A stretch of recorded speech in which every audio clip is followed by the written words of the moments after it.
First, look guys, ngayong aking holiday, holiday namin ngayon. Look, 1, 2, 3, 4, charan! Iyan ang pinag-aabalahan namin ngayon. Gumawa kami ng aming maiinom. Every morning. Actually, ito yung pinaka-soft drinks namin sa loob ng aming ref. So, ngayon, ilalagay ko lahat kung ano ang aming mga inilagay dito. Ang aking mga ginawa.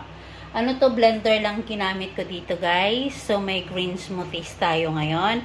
Ang mga ingredients nito na nilagay ko ay spinach, celery, tapos may luya, merong mansanas, merong pinya, tapos merong tawag nito? Pipino. Merong pipino. So, yun lang ang aming ingredients na ginawa. So, buong pinya ginawa ko kasi maramihan na itong ginawa ko. Sa amin to na husband. Ito. Ayan. Ito mga bagong bottle namin to ng aming, mga botelya namin to ng aming tubig. So, pag nauubos ang aming botelya, hindi ko tinatapon pag alam kong gagawa na ako nito. So, every morning meron kaming ganito. Ayan. So, nakalima kami ng ganito. Mga 3 days namin ito.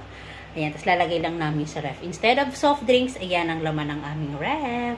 Tsan-charan! Ayan, ito medyo mag-green-green ng sobra. Ito maraming siguro to. Kasi hinahalo-halo ko lang lahat. Ayan, so ito, yun ang pinakatubig namin mamaya pag mag-dinner kami. Yan! Yung mga pasayo namin to ng aming tubig. Hindi ko tinatapon, pero bago naman siya. Hindi naman namin iniinuman yan dito sa bibig dito. Yung mga anak ko, hindi rin sila umiinom ng mga ganun. Baso-baso talaga sila. So, ayan. Meron na tayong pang 3 days ulit na green smoothies. Tsan-charan! Cleansing. Magle-cleansing muna tayo ng ating mga ng ating mga bituka. Ayan. So, that's it.